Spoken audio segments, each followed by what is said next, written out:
નમસ્કાર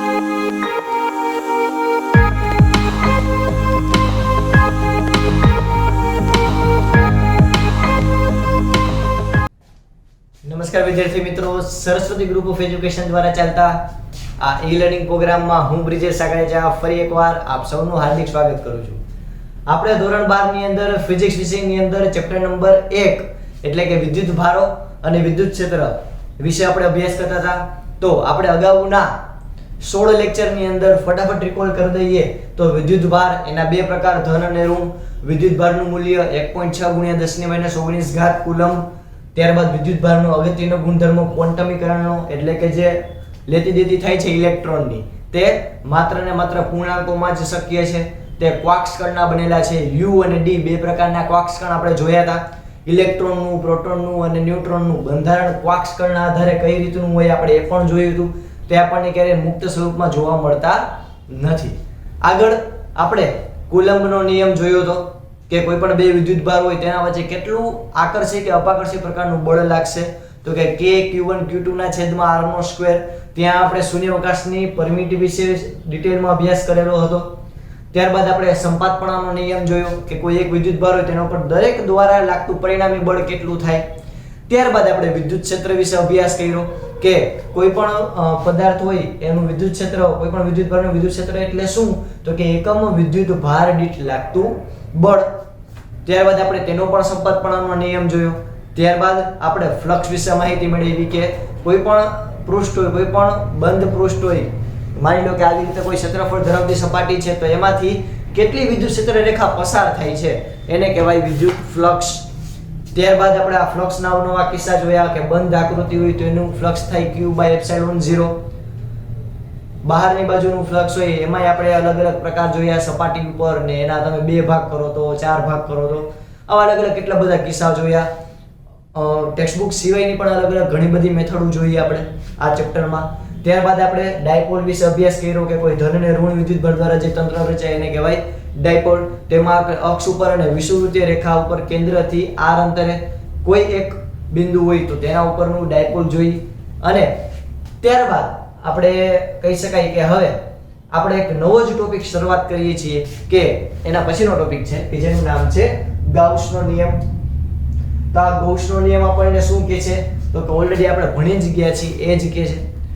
શું કહે છે તો કે જો આપણે એવું કંઈક ભણ્યા હતા કે આવી રીતે કોઈ પણ બંધ આકૃતિ હોય, આ છે, પછી આવી રીતે ચોરસ છે, આવી રીતે ત્રિકોણ છે, આવી રીતે કોઈ પણ બંધ આકૃતિ, ખુલી નહીં, આ બધીને બંધ આકૃતિ કહેવાય કે એક બાજુ ખુલી નથી. તો એ બંધ આકૃતિ ઉપરનું ફ્લક્સ આપણે કેટલું મેળવ્યું હતું તો કે આ બંધ આકૃતિનું ફ્લક્સ હતું Q/ε0. યાદ છે? જો આના ઉપર હું Q જેટલો વિદ્યુત ભાર મૂકું, Q જેટલો વિદ્યુત ભાર અહીંયા વચ્ચે કેન્દ્રમાં મૂકેલો હોય તો અને તો જ, નહીતર તો આપણે શૂન્ય કહી દેતા બંધ આકૃતિ. તો જ્યારે આવી રીતે કોઈ પણ કહી શકાય કે બંધ આકૃતિ હોય અને તેમાં વચ્ચે Q જેટલો વિદ્યુત ભાર મૂકેલો હોય તો આપણે એનું ફ્લક્સ લેતા હતા Q/ε0. જે આપણને કોણે કીધું ફરી પાછું તો કે ભાઈ ગૌસ છે. એટલે કે ગૌસ એક નિયમ આપ્યો અને એને એમ કીધું કે કોઈ પણ બંધ પૃષ્ઠ સાથે સંકળાયેલું વિદ્યુત ફ્લક્સ, કોઈ પણ બંધ આકૃતિ, બંધ આકૃતિ એટલે તમને ખબર પડે આને કહેવાય બંધ આકૃતિ. કોઈ પણ બંધ પૃષ્ઠ સાથે સંકળાયેલું વિદ્યુત ફ્લક્સ તે પૃષ્ઠ વડે ઘેરાયેલ કુલ વિદ્યુત ભાર, પૃષ્ઠ વડે ઘેરાયેલ કુલ વિદ્યુત ભાર, માની લો કે આનો વિદ્યુત ભાર Q છે, કુલ ટોટલ અંદર જેટલો પણ મરી મસાલો જે Q છે, તો તે પૃષ્ઠ વડે ઘેરાયેલ કુલ વિદ્યુત ભાર અને શૂન્યાવકાશની પરમિટિવિટીના ગુણોત્તર જેટલો હોય છે. આઈ રિપીટ, ગૌસ આપણને શું નિયમ આપ્યો ગૌસભાઈ તો કે ભાઈ કોઈ પણ બંધ પૃષ્ઠ સાથે સંકળાયેલું વિદ્યુત ફ્લક્સ તે વિદ્યુત ભાર અને શૂન્યાવકાશની પરમિટિવિટીના ગુણોત્તર જેટલું હોય છે. આવું આપણને કીધું. સાબિત પણ આપણે કરી શકીએ. જેમ કે માની લો કે આવી રીતે હું કોઈ એક ગોળાકાર આકૃતિ લઉં કે જેના કેન્દ્ર ઉપર Q જેટલો વિદ્યુત ભાર છે. કેન્દ્ર ઉપર કેટલો વિદ્યુત ભાર છે વિદ્યાર્થી મિત્રો? Q જેટલો. આને આપણે ત્રિજ્યા લઈ લઈએ R. ચાલો ઓબ્વિયસ વાત છે કે આ વિદ્યુત ભારને કારણે જે વિદ્યુત ક્ષેત્ર હશે એ કઈ દિશામાં આવી છે તો કે આવી રીતે આ બહારની દિશામાં આવી છે. આ સપાટી પરથી આપણે વિચારીએ તો આ છે ક્ષેત્રફળનો સદિશ અને આ જ દિશામાં ક્ષેત્રફળનો સદિશ એટલે કે જેને હું કીધું s એ પણ આવશે. એટલે કે વિદ્યુત ક્ષેત્રની દિશા અને ક્ષેત્રફળના સદિશની દિશા બે સરખી છે આ બિંદુએ. તો આ બિંદુથી હું અહીંયા જો દરેક બિંદુએ આ લાગુ પડે. આ બિંદુ કયો તોય ભલે આ બિંદુ લઉં તો આ બિંદુએ પણ અહીંયાથી આ બાજુની દિશામાં વિદ્યુત ક્ષેત્ર લાગતું હોય છે અને આ બાજુની દિશામાં ક્ષેત્રફળનો સદિશ આવે. હું આ બિંદુ લઉં તો ન્યાય જ લાગુ પડે, આ બિંદુ લઉં તો ન્યાય જ લાગુ પડે કે વિદ્યુત ક્ષેત્ર બહારની બાજુ અને ક્ષેત્રફળ સદિશ પણ બહારની બાજુ, બેયની દિશા એક. આપણે યાદ છે આવા કિસ્સા લીધા હતા કે બેયની દિશા એક હોય તો થીટા કેવો થઈ જાય? શૂન્ય. જો આ વિદ્યુત ક્ષેત્રની દિશા અને ક્ષેત્રફળની દિશા વિરુદ્ધ હોય તો આપણે લેવાનું θ = 180. આવા આપણે અલગ અલગ કિસ્સાઓ જોયેલા હતા. તો અહીંયા આપણે q જેટલો વિદ્યુતભાર કેન્દ્રમાં મૂકેલો છે, r જેટલી ત્રિજ્યા છે. તો આપણે કોઈ એક બિંદુ લઈએ કે જ્યાં જે વિદ્યુત ક્ષેત્ર બહારની દિશા તરફ જાય અને ક્ષેત્રફળ સદિશ પણ એમ જ છે. તો અહીંયા આપણે એક નાનો અમથો સૂક્ષ્મ ખંડ વિચારીએ કે જેનો વિદ્યુતભાર છે dq. ઓકે, હવે ઉદ્દેશ વાત છે. ઓકે, અહીંયા આપણે dq વિદ્યુતભારને નથી લેતા પણ આપણે એક નાનો અમથો ખંડ લઈએ જેનું કીધું ds. પહેલા આપણે એટલું સમજીએ કે આ એક નાનો અમથો ક્ષેત્રફળનો સૂક્ષ્મ ખંડ લો. તો અહીંયા આપણે પહેલા તો એમ કહી શકીએ કે આ એક કોઈ એક બિંદુ છે. તો આપણે એમ લખી શકીએ કે અહીં q વિદ્યુતભાર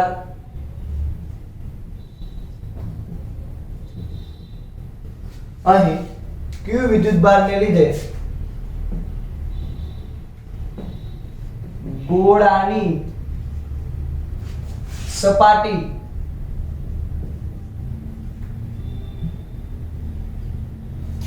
સપાટી પર નું વિદ્યુત ક્ષેત્ર, ગોળાની સપાટી પાસેનું વિદ્યુત ક્ષેત્ર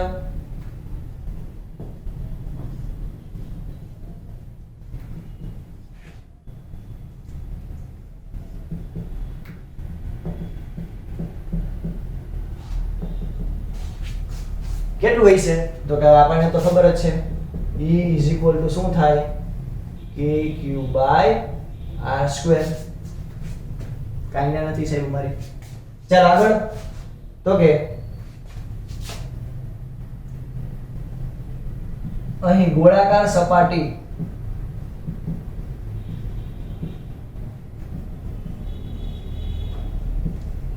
અનેક નાના અથવા તો અનેક સૂક્ષ્મ ખંડ ds ની બનેલી છે તેમ લઈ શકાય.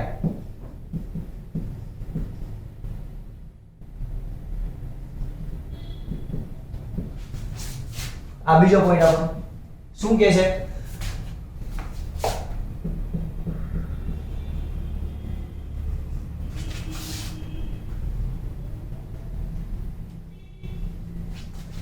કે અહીંયા આ જે આખી ગોળાકાર સપાટી છે આવા અનેક નાના નાના સૂક્ષ્મ ખંડની બનેલી છે એવું આપણે વિચારી શકીએ. તો અહીંયા આપણે સૂક્ષ્મ ખંડને શું લીધો? ds. તો આ નાના અમથા ભાગનું ફ્લક્સ d5 જેને કહું તો શું થાય? E * ds. નાના અમથા સૂક્ષ્મ ભાગનું ફ્લક્સ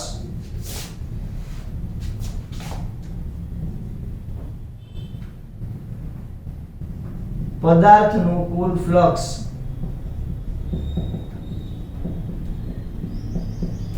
આપણે મેળવવું હોય તો શું કરશે? પદાર્થનું કુલ ફ્લક્સ. તો કે આપણને તો ખબર જ છે કુલ ફ્લક્સ phi એટલે શું છે? તો કે સંકલન ઓફ d5. હવે આ અહીંયાથી માની લો કે આ દિશાની અંદર, અહીંયાથી આ દિશાની અંદર આપણે કહી શકાય કે આ એક બિંદુ પર ઉદ્ભવતું વિદ્યુત ક્ષેત્ર મેળવ્યું. આવી રીતે દરેક બિંદુએ ઉદ્ભવતું વિદ્યુત ક્ષેત્ર મળી જાય, દરેક બિંદુનો સૂક્ષ્મખંડ મળી જાય. તો આનું એક એક ફ્લક્સ છે જેને આપણે નામ આપીએ d5. આવા કેટલા બધા બિંદુઓ હોય છે, બધા બિંદુઓનું જે ફ્લક્સ છે d5 જેટલું હશે. તો બધાયનું શું કરી નાખું? સંકલન કરી નાખું તો મને કુલ ટોટલ ફ્લક્સ મળી જાય આખા ગોળાનું. તો આપણે અહીંયા d5, આપણને d5 તો પહેલેથી ખબર જ છે છોકરાઓ કેટલો છે d5? તો કે સંકલન of E * ds. Okay, good. ચાલો, અથવા તો આપણે એમ કહી શકીએ સંકલન નો લઈ તો સિગ્મા.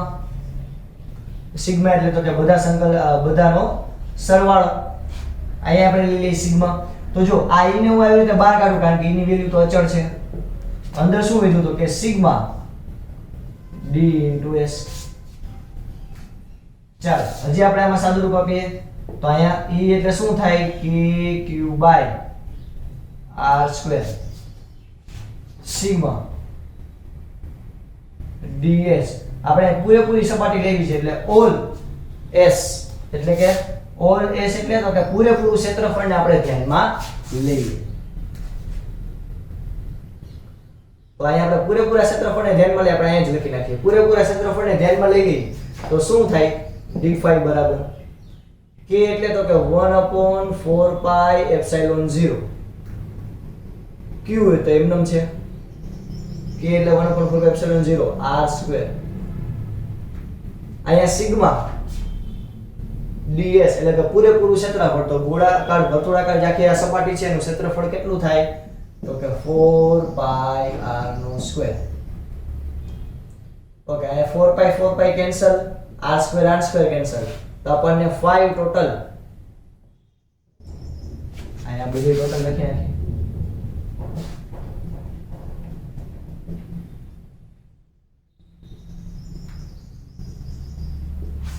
ટોટલ કેટલું મેળવ્યું એટલે કે કુલ ફ્લક્સ કેટલું મેળવ્યું q/ε0. એ તો આપણને ખબર હતી, એ તો આપણને બિચારા કે ગૌસભાઈ. ઓકે આટલું પહેલા ક્લિયર થયું બધાને એવું હું ધારી લઉં. હવે હજી એકવાર તો કે ગૌસનો નિયમ શું કહે છે તો કે કોઈ પણ બંધ પૃષ્ઠ સાથે સંકળાયેલું કુલ વિદ્યુત ફ્લક્સ એ તેના ઉપર તેની અંદર રહેલો કુલ વિદ્યુત ભાર અને શૂન્યાવકાશની પરમિટિવિટીના ગુણોત્તર જેટલું હોય છે. અહીંયા આપણે એક વર્તુળાકાર બંધ પૃષ્ઠ ધાર્યું કે જેના કોઈ પણ બિંદુ પાસે વિદ્યુત ક્ષેત્રની દિશા બહારની બાજુ અને એ જ બાજુ ક્ષેત્રફળ સદિશ છે. તો આપણે બે બિંદુ દ્વારા ઉદ્ભવતું વિદ્યુત ક્ષેત્ર છે એનું મૂલ્ય લીધું E k q/r². અહીંયા આપણા અનેક નાના વર્તુળાકાર સૂક્ષ્મ ખંડ જે છે, અનેક નાના સૂક્ષ્મ ખંડનું આખી પૃષ્ઠ એટલે કે સપાટી બનેલી છે. તો એના માટે આપણે શું લઈ લીધું કે ds કે જેથી આપણને નાનામાં નાના કોઈ એક ખંડ હોય તેના ઉપરનું ફ્લક્સ કેટલું મળેલું તો કે E * ds. આપણે ટોટલ ફ્લક્સ મેળવવું હોય તો કે આ દરેક નાના સૂક્ષ્મ ખંડના ફ્લક્સનો શું કરવાનો સરવાળો. ચાલો મેળવી લીધો સરવાળો. તો આના ઉપરથી આપણે કિંમત મૂકીએ અને સદરૂપ આપતા આપણને માત્ર છેલ્લે શું મળશે તો કે 5 ટોટલ એટલે કે પરિણામી ટોટલ ફ્લક્સ કેટલું મળશે તો કે q/ε0. અહીંયા ટેક્સ્ટ બુક ને આપણે સારી રીતે જોવા જઈએ તો ટેક્સ્ટ બુકમાં એટલે કે આ જ ક્વેશ્ચન તમને 3 માર્કમાં પૂછાય કે ગૌસના નિયમ લખો અને સમજાવો. તો આપણે આવી રીતે લખવાનું, આમાં તો કંઈ છે નહીં. યસ, પણ આપણે જો સદિશ રીતે ધ્યાનમાં લઈએ તો અહીંયા આવશે r². આપણે એક સ્થાન સદિશ અહીં લઈ લઈએ, એકમ સદિશ r². તો અહીંયા પણ આ ds એટલે કે આ જે દિશામાં વિદ્યુત ક્ષેત્ર છે r² એ જ દિશાની અંદર આ ક્ષેત્રફળનો સદિશ છે. તો અહીંયા એક સેન્ટેન્સ ઉમેરવું પડે. શું તો કે ડેલ્ટા છે તો ds બરાબર શું લખી શકું તો કે ds * r². એટલે અહીંયા ઉદ્દેશ વાંચે કે શું આવી જાય r² આવી જાય. અહીંયા આપણે જોવા જઈએ તો એક તો ds નું r² અને આ વિદ્યુત ક્ષેત્ર E નું પણ r² આવે. એટલે આ બે પોતાની અસર શું કરશે નાબૂદ કરશે. એટલે ઉદ્દેશ વાંચે જેમ છે એમ આવી જશે. પણ આ પાછળ એક પૂછડી મૂકવાની એના જેવું છે, બાકી ઓવરઓલ સમજાઈ જશે. ક્લિયર? તો આવી રીતે આપણે ગૌસનો નિયમ જે છે એની સાબિતી આપણે આપી શકીએ છીએ. ચાલો ફટાફટ પહેલા આટલું જોઈ લો.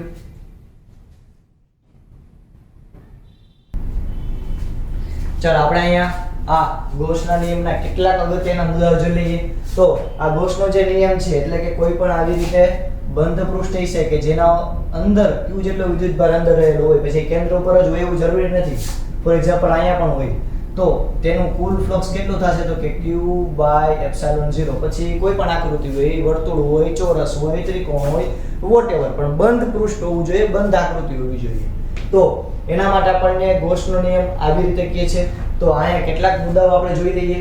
તો કોઈ પણ બંધ સપાટી માટે આ ગૌસનો નિયમ છે એ સત્ય છે. કોઈ પણ બંધ સપાટી હોય, પંચકોણ, ષટકોણ, બહુકોણ, વોટએવર, ગમે એ તમને મજા આવે લઈ લો, પણ એ સપાટી એક જ કન્ડિશન કેવી હોવી જોઈએ તો કે બંધ પૃષ્ઠ હોવું જોઈએ. તો તે એના આકાર કે પરિણામ પર આધાર રાખતી નથી. ગૌસનો નિયમ છે એ કોઈ પણ આકાર કે પરિણામ ઉપર આધાર નથી રાખતો, આ સમમિતિ ઉપર આધાર રાખે છે.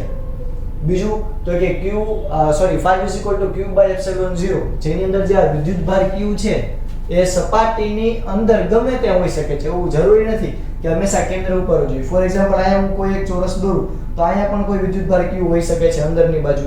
એટલે જે આ q વિદ્યુતભાર છે એ સપાટીમાં અંદર ગમે ત્યાં હોઈ શકે છે. ત્રીજો અગત્યનો પોઈન્ટ તો કે આ જે 5 q by epsilon 0 છે એમાં જે આ q છે એ માત્ર ને માત્ર અંદરની બાજુ રહેલા વિદ્યુતભાર દર્શાવે છે. હવે એવું બને માની લો તમને એવી સિસ્ટમ આપે કે અંદરની બાજુ q વિદ્યુતભાર છે, બહારની બાજુ q ડેશ વિદ્યુતભાર છે. ચોરસ સપાટી આપી એની અંદરની બાજુ માની લો કે અહીંયા કે -q વિદ્યુતભાર છે, બહારની બાજુ તો +q વિદ્યુતભાર છે. તો આપણે જ્યારે આ ગૌસનો નિયમ લગાડીએ તો આ ગૌસના નિયમની અંદર આ વિદ્યુતભાર જે છે q માત્ર અંદરના વિદ્યુતભારને જ દર્શાવે છે. આ સિવાય આ જે ગૌસનો નિયમ છે જે સપાટીને લાગુ પાડવાનો, ફોર એક્ઝામ્પલ મેં આ સપાટીને લાગુ પાડ્યું, મેં આ ચોરસને લાગુ પાડ્યું, તો જે સપાટીને લાગુ પાડવામાં આવે એને ગૌસિયન સપાટી કહેવામાં આવે છે. અને લાસ્ટ પોઈન્ટ બહુ જ અગત્યનો MCQ ની દ્રષ્ટિએ આ ગૌસનો નિયમ છે કેના ઉપર આધારિત છે તો કે આ ગૌસનો નિયમ છે કુલંબના જે વ્યસ્ત વર્ગનો નિયમ હતો. એટલે કે આપણે એવું ભણ્યા હતા કોઈ પણ બે વિદ્યુતભાર વચ્ચે લાગતું બળ તેમના અંતરના વર્ગના વ્યસ્ત પ્રમાણમાં હોય. આ કુલંબીય બળ જેને Fc કહી દો, કુલંબીય ફોર્સ. તો આ કુલંબના નિયમ ઉપર આધારિત છે ગૌસનો નિયમ. બરાબર? તો આ અગત્યના મુદ્દાઓ છે ગૌસના નિયમની અંદર. આ સિવાય આપણે એક આકૃતિ અહીંયા ધ્યાનમાં લઈ લઈએ. માની લો કે આવી રીતે કોઈ તમને નળાકાર આપેલો છે કે જેમાં આ દિશાની અંદર વિદ્યુત ક્ષેત્ર છે. અહીંયા આપણે ક્ષેત્રફળનો સદિશ આનો છે, આને S1 કીધું તો આ બાજુ છે. આનો ક્ષેત્રફળ સદિશ S2 એ આ બાજુ છે. તો આપણને એમ કીધું હોય કે દરેક આ જે સપાટી છે એનું ફ્લક્સ મેળવો અને આ વર્તુળાકાર સપાટીનું ફ્લક્સ મેળવો, ટોટલ ફ્લક્સ મેળવો. તો અહીંયા phi1 આના માટે શું થશે તો કે E S1 cos θ. હવે અહીંયા વિદ્યુત ક્ષેત્ર આ દિશામાં છે S1 એટલે કે આ સપાટીનો ક્ષેત્રફળ સદિશ આ દિશામાં છે, આલી પાસે, અને ઓલું માલી પાસે. આલી પાસે માલી પાસે કોઈ દી ભેગું થાય નહીં. એટલે અહીંયા થીટા બરાબર કેટલો આવશે 180 એટલે cos 180. તો એનું મૂલ્ય આવશે -1 એટલે કે -ES1. આ આપણને આ સપાટીનું ફ્લક્સ મેળવ્યું. બીજી વર્તુળાકાર સપાટીનું ફ્લક્સ મેળવવા માટે આપણે શું કરશે તો કે phi2 બરાબર આપણું સૂત્ર છે ES1 cos 0. cos 0 ની વેલ્યુ છે 1 એટલે આપણે અહીં શું લખીએ તો કે phi2 બરાબર ES1. હવે તમને જો વર્તુળાકાર સપાટી કહે તો જો આનો ક્ષેત્રફળ સદિશ છે, આ વર્તુળાકાર સપાટીનો ક્ષેત્રફળ સદિશ ઉપરની દિશામાં હશે અને જ્યારે વિદ્યુત ક્ષેત્ર છે આ દિશામાં હશે તો બે વચ્ચે 90 નો ખૂણો બનશે. એટલે કે phi3 કૌંસમાં વક્ર સપાટી. તો એના માટે ES cos θ ES cos 90 ની વેલ્યુ થઈ જાય 0. એટલે આપણને phi3 નું મૂલ્ય મળશે 0. તો અહીંયા પહેલી સપાટી દ્વારા જે ફ્લક્સ છે એ છે -E1, બીજી સપાટી દ્વારા જે ફ્લક્સ છે એ છે +ES1 અને જે ત્રીજી આ વક્રાકાર સપાટી છે, આ જે વર્તુળાકાર સપાટી હોય વર્તુળાકાર સપાટીનું ફ્લક્સ છે 0. ટોટલ ફ્લક્સ મેળવવાનું કે ટોટલ ફ્લક્સ 5 એટલે શું આવશે તો કે ત્રણેયનો સરવાળો. ઓકે, ત્રણેયનો સરવાળો કરી -ES1 +ES1 અને 0. તો ત્રણેયનો સરવાળો થઈને શું આવશે 0. એટલે કે ટોટલ ફ્લક્સ કેટલું હશે આ સપાટીનું ટોટલ ફ્લક્સ તો કે 0. આપણને ખબર જ છે. હવે જ્યારે આના કેન્દ્રની અંદર હું q વિદ્યુતભાર મૂકું તો કેન્દ્રમાં મીન્સ કે ગમે ને અંદરની બાજુ ગમે ને q વિદ્યુતભાર મૂકું તો ફ્લક્સનું મૂલ્ય કેટલું થાય તો કે q/ε0 ખબર જ છે આપણને. હવે જ્યારે હું અહીંયા વક્ર સપાટી છે તેમાં કોઈ જગ્યાએ હું q વિદ્યુતભાર મૂકું, જો હવે આ નળાકારની અંદર નહીં પણ જ્યાં નળાકારનો છેડા છે ત્યાં જો જે બે વર્તુળાકાર ડબલા આવેલા છે, વર્તુળાકાર આખા જે ગોળાકાર સપાટી આવેલી છે એમાં હું જ્યારે q વિદ્યુતભાર મૂકું તો આપણને ફ્લક્સનું મૂલ્ય કેટલું મળશે તો કે q/250 q/2ε0. એવી જ રીતે અહીંયા કોઈ એક કહી શકાય કે સમઘન છે, સમઘનના કેન્દ્ર ઉપર q વિદ્યુતભાર એટલે કે અંદરની બાજુ ગમે ત્યાં વિદ્યુતભાર મૂકેલો હોય તો તેનું મૂલ્ય આવશે q બાય એપ્સિલોન 0 ગૌસના નિયમ પ્રમાણે. પણ જ્યારે હું આના કોઈ એક શિરોબિંદુ ઉપર વિદ્યુતભાર મૂકું તો ફ્લક્સનું મૂલ્ય કેટલું આવશે? હવે શિરોબિંદુ હવે કેટલા છે? તો કે 8, તો કે q બાય 8 એપ્સિલોન 0. આ મેથડ ઓલરેડી પહેલા કરેલી છે. હવે તો કે આ જે સમઘન છે એની કોઈ આ જે સપાટી હોય, કોઈ ચોરસ સપાટી, એના કેન્દ્ર ઉપર હું જ્યારે q વિદ્યુતભાર મૂકું, જો આ આકૃતિમાં દર્શાવ્યું મુજબ, ફોર એક્ઝામ્પલ આવી રીતે તમે લઈ શકો, અથવા આવી રીતે લઈ શકો, અથવા આવી રીતે લઈ શકો કે આ સપાટી છે તેના કેન્દ્ર ઉપર વિદ્યુતભાર, તો મૂલ્ય કેટલું આવશે? q by 2 epsilon 0. અને જ્યારે આ જે ઊભી હળી દેખાય, એટલે કે આ જે પૃષ્ઠ છે, પૃષ્ઠની પણ જે બાજુ છે એનું મધ્ય બિંદુ, તો એના ઉપરનું જ્યારે ફ્લક્સ મેળવવાનું કે, એટલે કે ત્યાં q વિદ્યુતભાર મૂકેલો હોય અને તમને ફ્લક્સ મેળવવાનું કે, તો એનું મૂલ્ય આવશે q બાય 4 એપ્સિલોન 0. તો આ અલગ અલગ વિશિષ્ટ કિસ્સાઓ હતા, અલગ અલગ, કે જે આપણે યાદ રાખીએ તો સરળતાથી MCQ છે એ ફટાફટ સોલ્વ કરી શકીએ. ઓકે દીકરા, ચાલો પહેલા ફટાફટ આટલું લખી લ્યો.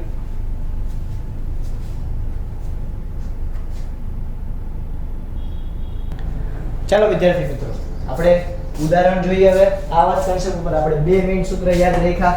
E * ds, કોઈ પણ કહી શકાય કે નાના સૂક્ષ્મ ખંડ આપ્યા હોય તો કુલ ફ્લક્સનું સૂત્ર, અને બીજું q = q upon epsilon 0. હવે આપણે જે ઉદાહરણ નંબર 1.11 કે જેની અંદર આપણને કંઈક આવી આકૃતિ આપેલી છે, અને આ આકૃતિની અંદર અહીંયા ઉગમ બિંદુથી, આને આપણે ઉગમ બિંદુ O કહી દઈએ, તો ઉગમ બિંદુથી આ બાજુ a જેટલા અંતરે કોઈ સમઘન આપેલું છે, એ જાડાઈનું જ, તો આ a હોય, આ પણ a થાય, આ પણ a થાય, બધા જે બાજુઓ છે બધું બાજુઓના માપ કેટલા થાય? a જેટલા. આગળ અહીંયા આપણને આકૃતિની અંદર રકમમાં કીધેલું છે એમ કે વિદ્યુત ક્ષેત્રના આપણને ઘટક આપેલા છે, તો અહીંયા આપણે પહેલા તો લખીએ Ex બરાબર શું થશે?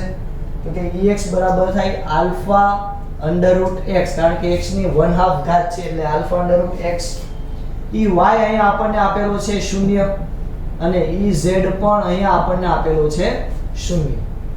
આગળ અહીંયા આપણને આલ્ફા નું મૂલ્ય આપી દીધું, આલ્ફા = 800 ન્યૂટન પ્રતિ કુલમ √મીટર. અહીંયા આલ્ફા નું મૂલ્ય આપણને આવું આપ્યું છે. ચાલો આગળ. તો અહીંયા આપણે શું મેળવવાનું છે? તો કે આપણને પહેલા તો એક ક્વેશ્ચન એ પૂછેલું છે કે ઘનનું જે ફ્લક્સ છે, ઘનમાંથી જે ફ્લક્સ પસાર થાય છે એ આપણે મેળવવાનું છે પહેલા ક્વેશ્ચન.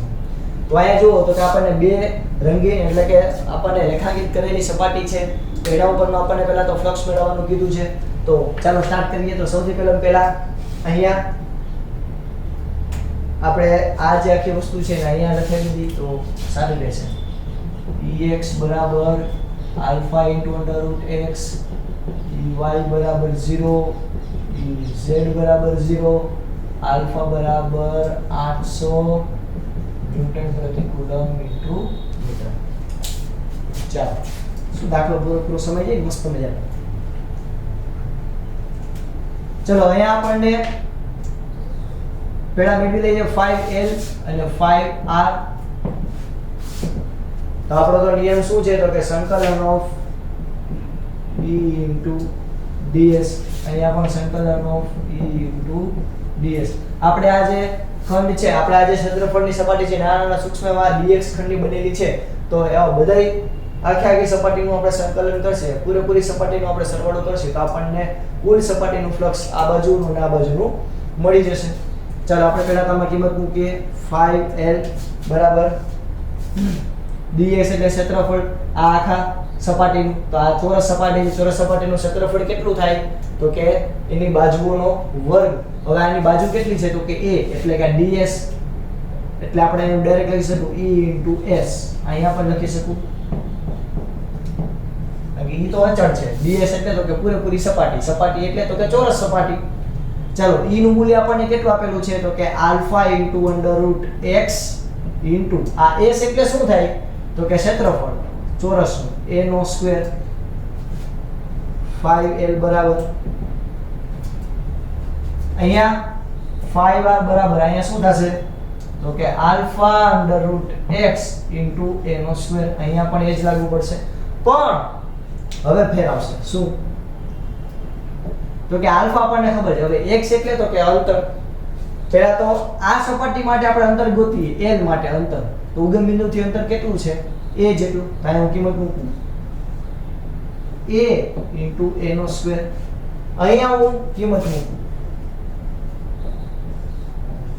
હવે અહીંયા કેટલું આવશે? તો કે જો આ સપાટી માટે અંતર કેટલું છે ઉગમ બિંદુથી? તો કે માત્ર a નથી. ના ના ના ના, આ સપાટી માટે a અંતર છે. જો જ્યારે આ સપાટી માટે તો કે a અને a એટલે કે 2a, 2 નહીં 2a * x a નો સ્ક્વેર. ચાલો આમ આપણે ફટાફટ સાદું રૂપ આપીએ. તો 5l બરાબર, હવે જો આ 2 છે, વર્ગ છે, અને આ અડધી ઘાત છે. તો 2 માં અડધી ઘાત ઉમેરું કેટલું થાય? 2 માં અડધી ઘાત ઉમેરું કેટલું થાય? અડધી ઘાત થાય અડધી, 2.5. તો 2.5 એટલે 5/2 એટલે કે a 5/2. અહીંયા પણ એવું જ કંઈક રહેશે. આલ્ફા √2 એમનું રાખીએ. આલ્ફા a ની 5/2. ચાલો રેડી. તો અહીંયા આપણને આલ્ફા ના મૂલ્ય આપેલા છે. તો આપણે લાસ્ટ વેલ્યુ લખીએ. 800 a ની 5/2 ન્યૂટન સોરી કુલમ.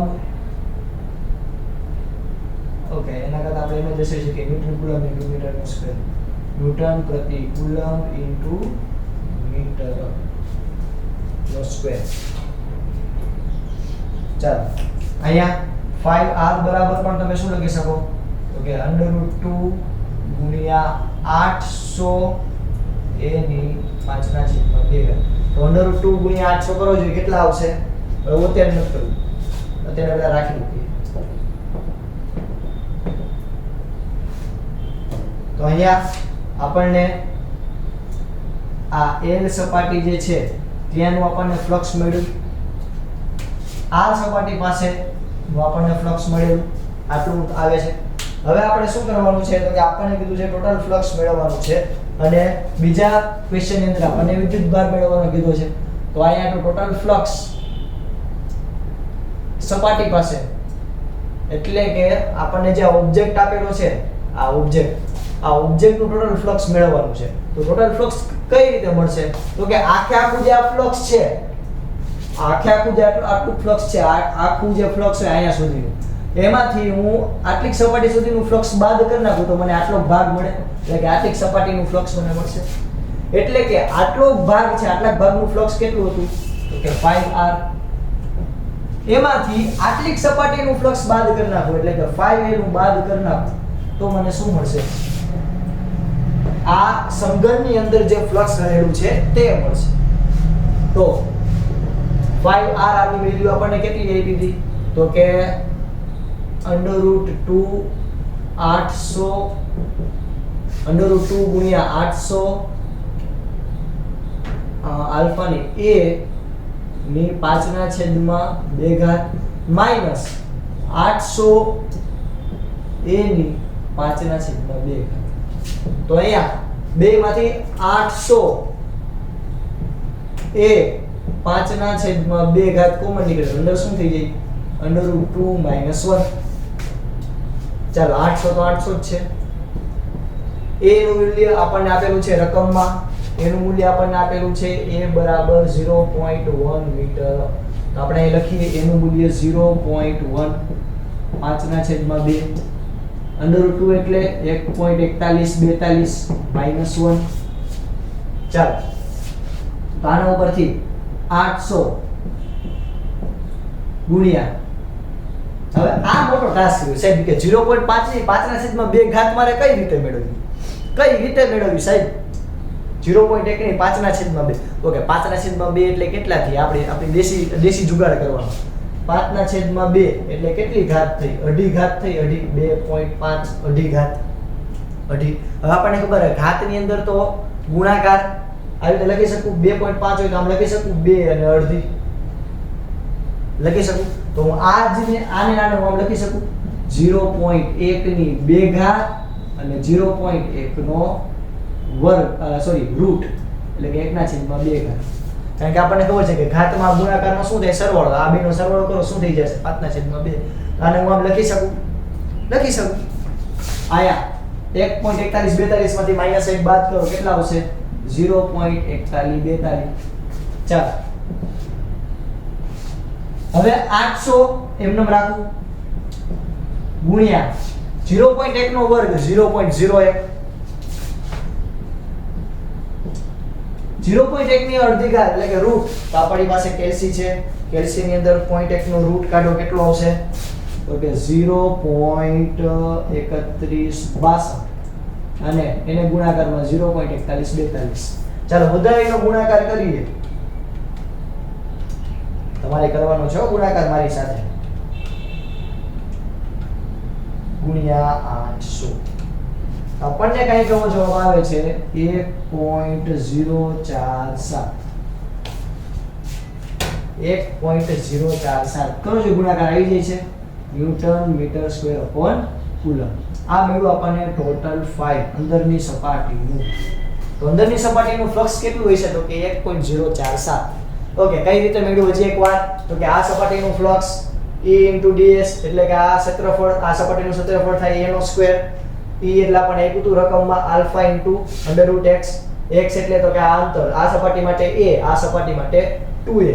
કિંમત મૂકી આપણે બે સપાટી પરના ફ્લક્સ મેળવી લીધા. હવે આની અંદર કેટલું ફ્લક્સ છે મેળવવું હોય તો કે આ આટલી સપાટીમાંથી આટલું બાદ કરી નાખો. કયું જવાબ આવ્યો આપણને આટલો. ચાલો બીજો આપણને ક્વેશ્ચન શું કીધો છે બીજો ક્વેશ્ચન તો કે સપાટી પરનો કુલ વિદ્યુત ભાર ગણો. હવે આપણને ખબર છે કે ફ્લક્સ phi બરાબર શું થાય q / ε0. આના ઉપરથી q બરાબર શું લખી શકું 5 * ε0. 5 એટલે ફ્લક્સ કેટલું મળ્યું આપણને તો કે આ રહ્યું.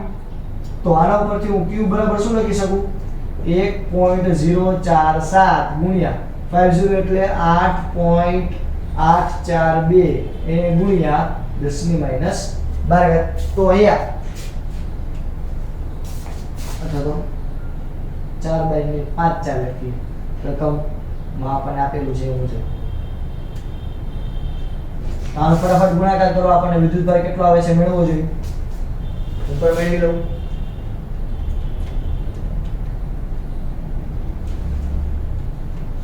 -9.27 ગુણ્યા 10⁻12 કુલંબ.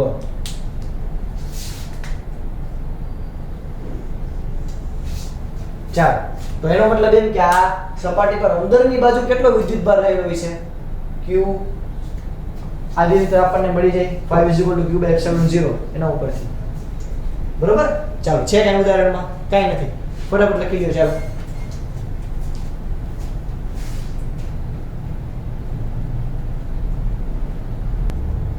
ચાલો વિદ્યાર્થી મિત્રો જોઈએ આપણે આગળ આવા ગૌસીયન પૃષ્ઠના જ દાખલા.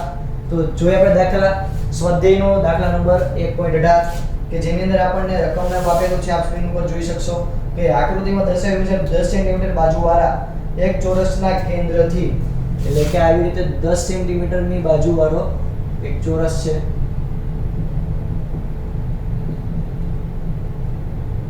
ના કેન્દ્રથી 5 સેન્ટીમીટર અંતર એટલે કે આ ચોરસનું કેન્દ્ર છે ત્યાંથી ઉપર 5 સેન્ટીમીટર ના અંતરે કોઈ એક વિદ્યુતભાર મૂકેલો છે. કેટલો તો કે 10 માઇક્રોકુલમ્બ જેટલો એક વિદ્યુતભાર મૂકેલો છે. અહીંયા આપણને એવું કીધેલું છે કે ચોરસમાંથી વિદ્યુત ફ્લક્સનું મૂલ્ય કેટલું છે એટલે કે આ સપાટી ઉપરનું આપણે ફ્લક્સ ગોતવાનું છે. તો ઓબવિયસ વાત છે કે અહીંયા આ બંધ પૃષ્ઠ નથી. અહીંયા આપણે વિદ્યુતભાર મૂક્યો આ બંધ પૃષ્ઠ તો છે નહીં, બંધ આકૃતિ તો છે નહીં, તો આપણે ગૌસિયન લો લગાડી શકીએ નહીં. પણ આપણે અહીંયા એક મેથડ કરી શકીએ. શું તો કે આપણે એવું ધારી લઈએ કે આ એક સમઘનનો જે ભાગ છે. ફોર એક્ઝામ્પલ અહીંયા આવી રીતે સમઘન આવેલું છે. આવી રીતે કોઈ સમઘનનો એક આ ભાગ છે એવો આપણે ધારી લઈએ તો મળી જાય. તો આપણે તરત ગૌસિયન એપ્લાય કરી શકીએ. તો આપણે કહી શકીએ કે વીજભાર સાથે સંકળાયેલું ફક્ત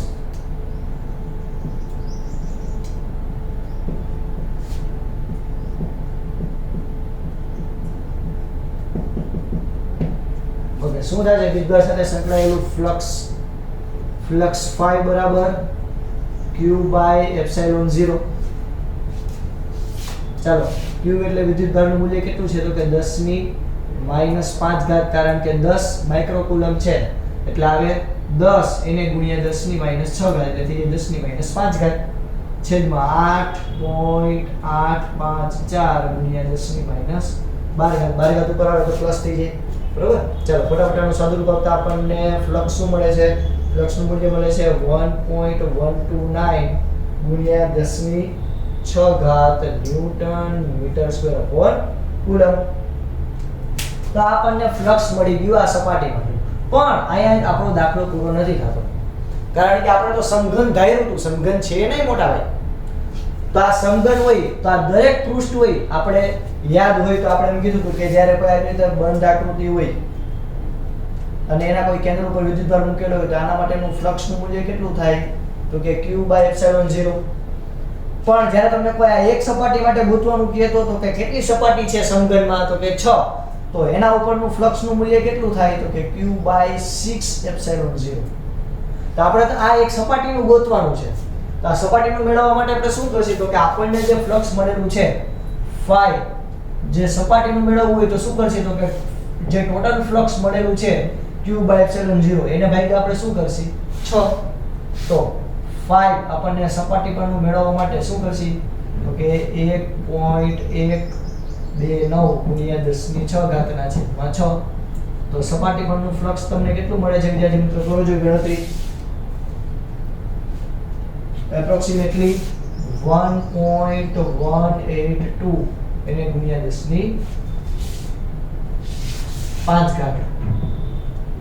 newton metre square upon coulomb. તો આ ઓરિજિનલ આપણો આન્સર થશે કારણ કે મોજમાં આવીને આપણે અહીંયાથી મૂકી દીધું. ચાલો આવેલા પણ થોડુંક વિચારવાનું કારણ કે આપણે એક સપાટીનું કીધું છે એટલે આપણે છઠ્ઠો ભાગ લેવો પડે. કાંઈ નથી દાખલા વેરી વેરી ઈઝી.